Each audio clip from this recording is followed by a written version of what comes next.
Hi, my name is Tamika, and going to college is probably one of my proudest accomplishments, but it is also one of my hardest. And as I've helped mentees and friends, and as I've helped little cousins who are also starting the journey of going to college, I realize that there's a lot of information that people need and they don't know where to get it from. And so I called all of the intellects of my friends and colleagues and their friends and their colleagues and said, let's come to a table and let's talk about our true experiences of what it's like to go through academia on multiple levels. So sit back, relax, and enjoy a lot of truth-telling experiences and advice. My name is Dr. Michelle Allen. I have a Bachelor's of Business Administration, a Master's of Education in Higher Ed Admin, and a Doctorate of Education in Cultural Curriculum Studies. My pronouns are she, her, hers. Identity that, I'm, most proud of is an educator and also an auntie. And then my passion is education and also music because I'm getting back into DJing, so I'm very excited about that. My name is Janelle Rollicks. I received my bachelor's degree from Howard University in theater education. I received my master's of theater education from City College of New York, MSED. And she, her. Yay, I got that right. Now what's the next one? An identity that's most salient for you right now and what you're passionate about. Educator, mom, artist. And I'm passionate about expanding arts education. Since I teach at an all-girls school, it's really important to continue that passion to our girls. Hi, my name is Imani Sherrill. I got my undergrad degree from George Mason in Arts and Visual Technology with a concentration in graphic design. And I'm currently getting my Master's of Science, Business, haven't decided what they want to call it, whatever, in advertising, focusing on strategic planning. Identities I'm most proud of right now would be friend, educator, and fiance.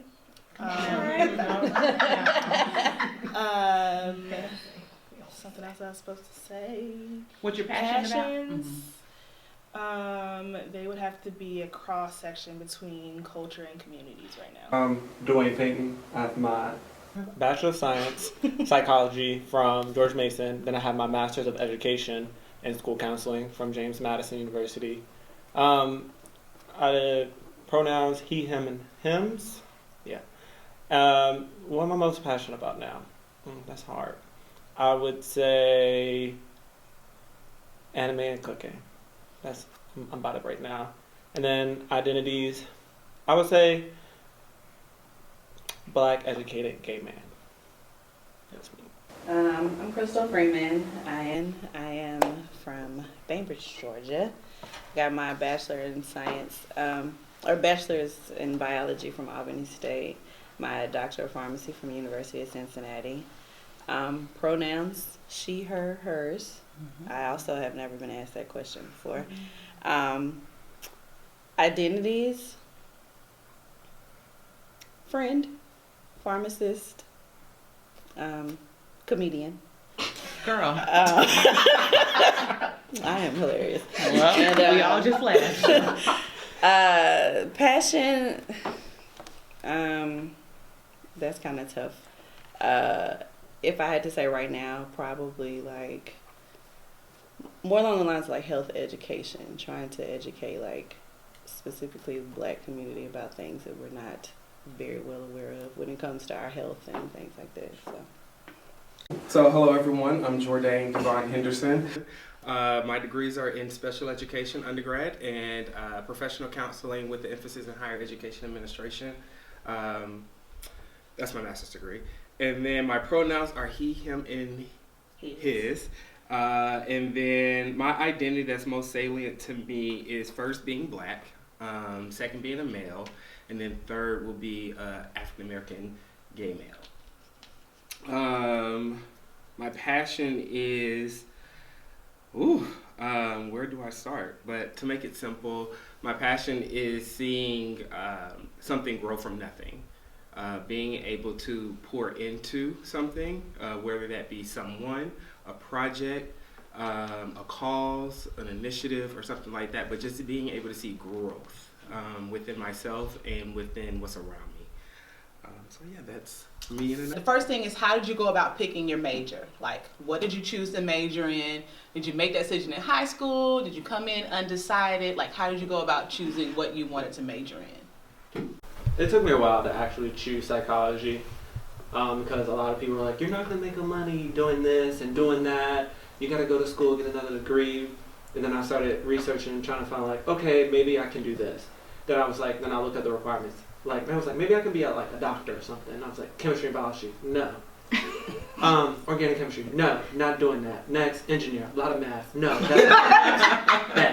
That's a lot of work. Then I'm just like, what else can I do? And I feel like growing up, coming from a small county, my parents are not educated. It took me a while to finally say, this is what I'm going to do, and I'm going to study psychology. I actually started out at a year at a community college back in Richmond called J. Sargent Reynolds Community College. That's where I figured out, I was like, yeah, psychology is what I want to do. Just got all into the mix, and I'm just kind of hoping and praying this was it, and just had to figure out what I was going to do after getting it. You made me think about something, Dwayne. Is anyone at the table, and I'm not saying that you are, does anyone at the table identify as first generation college student? Yes. Okay, so I guess that would factor in too, and that can come up in conversation a little bit, like what that experience was like. But back to picking a major, how did everybody else go about doing it? So I'm going to piggyback off of what you say because I transferred to Howard University. So I started out at a community college in New York because born and raised in Brooklyn, and I started out at a college that I don't claim, but I'll say it anyway. I started out at BMCC, Borough Manhattan Community College, hated it, and then I transferred to Kingsborough, which I loved, but it was only a 2-year school. However, to pick my major, I always loved arts. Since I was 3, I always loved dance, singing. I couldn't sing, but dance and theater was my thing. When I transferred to Howard, they had a theater education major, and I said, this is where I gotta be. But before that, Howard was already planted in me from my mentor. He was like, you're going to Howard, that's the place to be. And so it took, life experiences happen, and so I didn't get there right away. However, I got there, and that's how, and I just stayed in theater education. It was the best. It is the best experience ever. Thought I wanted to do psychology. And then I went to Savannah State University, and they did not have a psychology degree. They had something like psychoanalysis, but it was under the Homeland Security grant that they had just had, because I went to undergrad and started undergrad in 2004, so 3 years after 9/11. Right? Yeah. And so there was a lot of emphasis around Homeland Security, and they wanted people particularly to look at psychoanalysis. And I was like, well, this is exactly what I wanted to do. And then I remembered that I had saw Shantae on Two Can Play That Game. And I was like, I want to be fly like her. Whatever she is doing, that's what I want to do. And she worked in marketing. So then I became a business marketing major and really loved it because there were some facets of psychology in there, like consumer behavior, understanding, what makes people buy into something and all that kind of stuff. So I was pretty much locked in from there with business marketing. There was math that I appreciated because it made sense. It was math that was intentional, and I didn't like, things like discrete math I didn't understand. So yeah, I think that's how I chose my major. It was kind of superficial, but I ended up loving it. I was kind of a nerd, so I loved math and science. And then I don't know if anybody else took those aptitude tests or something when we were in high school. So I initially was kind of drawn more toward science and stuff anyway, and then I took that test, and it was kind of that's more along the lines of what I should be doing, like a scientist, which I'm definitely not doing that, but healthcare type field. So that's kind of how I chose biology. I definitely didn't want to do chemistry, but yeah, biology was more along the lines of what I could do. I think for me, once again, I was a free spirit and I never really committed. So I started off at Howard, but that wasn't a school by choice. And so I knew that I wanted to go to HBCU because I was raised in a majority white area. And I applied to all these HBCUs I wanted to go to, mostly in Louisiana, right? Which is where my grandparents are from, so I have a connection there. And my mother was like, no, no, if you want to go to HBCU, you have to go to Howard. At the time, I didn't even know what Howard was. Like, I was like, what? Okay. And so I ended up getting accepted to Howard. I ended up going to Howard, and it was okay. So I got there, I made friends, and I was still kind of a free spirit, but DC was very, very different. And so I never think I really felt homesickness because I was my mother's last child. And so my mother used to like make me come home like every 2 months. Like literally, she's like, oh, there's a plane ticket. And so I could never really miss my parents because they were always making me come home to be with them. And so it wasn't until probably my spring of my freshman year of Howard where I didn't necessarily choose to leave Howard for myself, but I knew that my mother couldn't handle me being so far away. And so I chose to be like, I hate Howard. And so I like left Howard and I transferred over. But I think that was a sign of me living for someone else. And I feel as if I did that all through undergrad. So I had a really strong mentor in high school, and she was a graphic designer by trade. And so I just like followed her every step, and she was like my big sister. And so I was like, oh, this seems cool. I like the arts. I also took the aptitude test and told me I should be an interior designer. So I was like, okay, cool. And then I knew that I wanted to be in Virginia, but not too far from home, close enough, all that other things. Came to Mason, fell in love with all the food options, ain't gonna lie. My friends were coming, and I was like, all right, sign me up. And so I was here. Which builds into the next question, which is, how did you choose what university or college you chose to attend? And I think it would be a good time to tie in those of, like, for you all who are first generation, what input your parents had on this, if there were any family members that helped you choose, like, whether to go to college, what the emphasis on going to college was, but particularly why did you choose the school that you chose? If that was a predominantly white institution or historically black college, or like some of you all started at community colleges, or if you started at a tech school, like why that choice? I went to college. I wanted to go and be a pilot. I wanted to fly. I loved aviation and things like that. But two things: I chose my degree based on others. I chose my degree based on what was happening in society at the time. We were just, 6, 7 years out from 9/11. The airline industry was not doing the best at the time. And so that was one decision struck from going after my dream. The second one was, so my siblings, I'm the youngest of three, they all went to HBCUs, and they all went for like higher level thinking degrees. So pharmacist, doctor, one psychiatrist, things like that. And so just hearing my parents discuss finances and discuss, life happenings in the home, that also made me decide to do something safe. Something that I knew that I would always have a job in, something that was always going to be around, and that was education. And it was, so I went to school, which was a public PWI state school in Georgia. And in Georgia, we have a thing called the Hope Scholarship. So you graduate from high school with a 3.0 average or above, and you go to school for a ride, okay?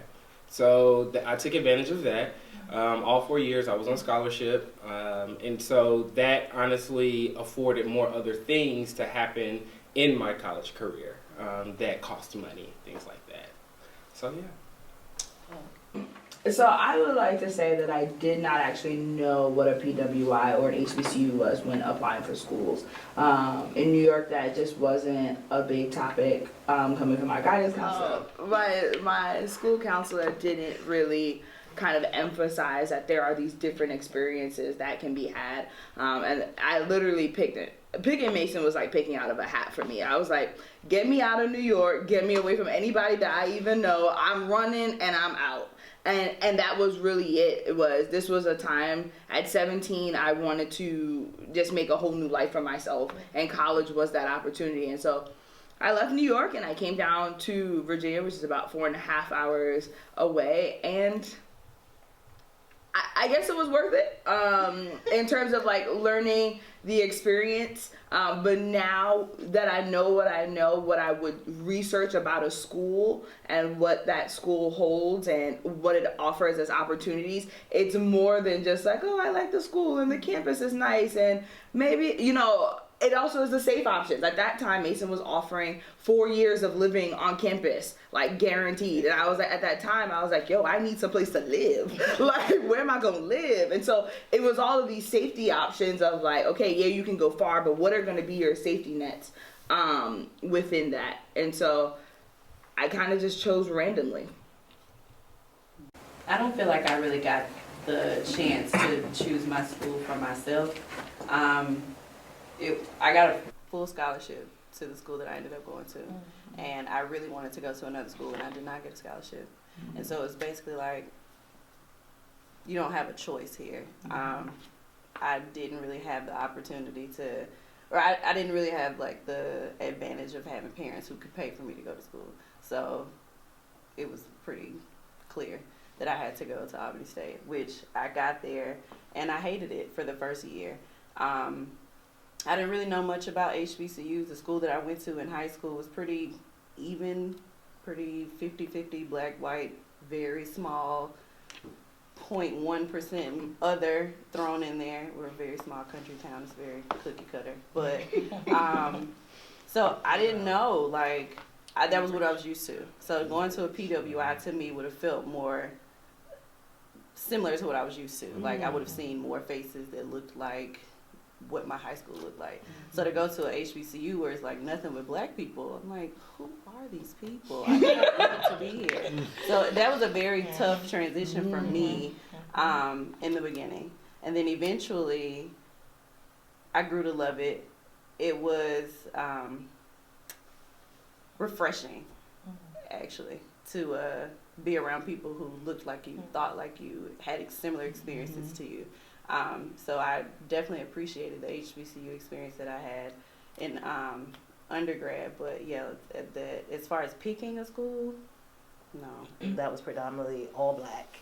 Then a middle school, all black, and then you go to this high school that's like, oh my gosh, I got an Asian friend, you know, and my high school was like that. And then when I finally got into college, when my mentor was telling me, you're going to Howard University, that's where you fit. I didn't know nothing about Howard. New York, they don't talk about HBCUs and PWIs. You don't know, you know schools. That's all you know. And I was like, okay, I'm going to go where he told me to go because that's my mentor and that's how I'm going to choose. However, you know, my family lost their house through a fire and everything, so that's the reason why I went to a community college.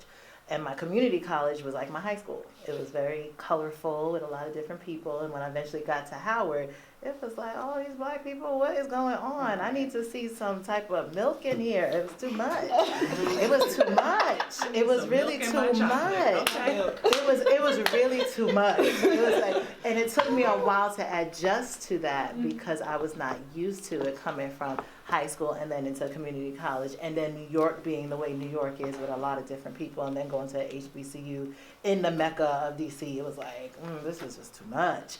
But then I loved it. I just loved it. It was the best experience ever. But choosing my school was my mentor chose it for me. And then after I got there is when I did the research. It was like backwards. I did the research after I got there. Like, oh, okay, this school is really like major. Okay, got it. But that's how I kind of chose my school. I have a opposite experience. So I went to an all-black high school. Okay, I lived in an all-black community. Like, it was a thriving black community of a suburb of Atlanta. So going to a PWI my first year, I was like, okay. It's just me in my classes of 250. And yeah, I stood out. My professors knew who I was because I was the only melanated person in the room. Yes, the black community grew, but it was a PWI and very different from high school, very different from growing up. So. Well, I come from an all-white county, so me being the only black person in the room, or 1, 2, or maybe sometimes 3, I was used to being the only black person in the room. But me choosing George Mason actually was my second choice, because I originally was supposed to go to Christopher Newport University down in Newport News, and I went to tour and I was like, yeah, I love it. Then it was coming down to the month of me actually going. I've already put down my deposit, or should I say my mother and father put down the $500 deposit. I put down the deposit to go, and like I went for orientation, and I was like, no, this is too much like home. This is too much. It's like, okay, I need it's small. It wasn't just that it was because it was white. It was small. It just reminded me of home, and I was like, I need to get out. I need something different. So I was like, that's why I chose George Mason, and I knew a little bit about historical black colleges, but they're private, and my parents make just enough. They make too much where I'm not getting a scholarship. And then you can I call it kind of laziness and also a little bit my insecurity. I have a learning disability in writing and grammar and reading, a little bit of reading. So all the scholarships I had to write a paper for, I'm like, I don't think I'm good enough to do that. So it's like I knew I had to pick something that I'll be able to pay for, and maybe I'll get one of those scholarships that you just you put your name in and my name will get drawn. That didn't happen. So I had to take out loans. And that's when I arrived here at George Mason. I was like, George Mason's like the best option for me, because if I don't have the money or the funds to travel abroad, then I'm all around different cultures and different ethnic backgrounds, and I got that. And I don't know. I feel like it made me a little bit better person than if I would have went to Christopher Newport University. That's good. Yeah. Well, I guess for me, like Jordan and Crystal from Georgia, my mom is a graduate of 2 HBCUs, and so I knew she went to Fort Valley State University and then Atlanta University, which is now Clark Atlanta University, for her master's. And so I knew I wanted to go to an HBCU, but I also knew I didn't have HBCU money. And so I wanted to be away from home, but not too far. So I had really locked my mind in all of my paperwork and all of my conversation about going to Hampton. And so like everybody had like not too far. So I had really locked my mind in all of my paperwork and all of my conversation about going to Hampton. And so like everybody had like, Crystal's nodding her head because you remember I was like dead set, and I had everyone sign my yearbook and was like, oh, enjoy Hampton. And it had to have been around like April or May of my senior year when I did my financial aid, and I must have pressed something wrong because Hampton ended up denying my financial aid report, and it was like, yeah, so this $21,000 is gonna have to come out of pocket. And I was like, you got me fucked up. And so I was like, okay, well, how can I go to an HBCU? And I didn't want to go to anywhere in the AUC because number one, most of those are private, like you mentioned, Dwayne, but then there are 3 public HBCUs in Georgia, and that is Fort Valley State University, Albany State, and Savannah State University. And I think I had just heard someone mention Savannah State, and I was like, that sounds like a good place for me. And I applied, paid for housing and all that stuff, and went there for orientation when I moved in for the first time. Everything else was just pamphlets, really, because online wasn't, it wasn't popping like that. And it was an HBCU, so it had a lot to do with a lot of growth in the area of their website. So I went and I loved it at first. And then I started to think, a lot of my friends, because I went to a very diverse high school, a lot of my friends were going to like UGA and going to like, I don't know, other schools. And I thought maybe I should be at one of those schools. I'm not really challenged here. I'm pretty smart, but my test score sucked, which will lead into something later. My testing score sucked. And so it was like, okay, I've been here for a year. I can transfer to a school. So I applied and got accepted to UGA and was all set on transferring to UGA. And I applied and got accepted to transfer to Tennessee State University. And then it just so happened that the president of Savannah State at the time, I was chosen to go to a conference. And somebody must have mentioned that I wanted to transfer. And he was like, so Michelle, I heard you thinking about leaving us. And I was like, you know who I am? And he was like, yeah, he's like, we seen you do da-da-da-da-da. And he was like, what can I do to sell you on the university? And I thought that was dope that the president of the university saw fit to try to sell me on Savannah State University and sell me. He did. And so I stayed and I enjoyed it. So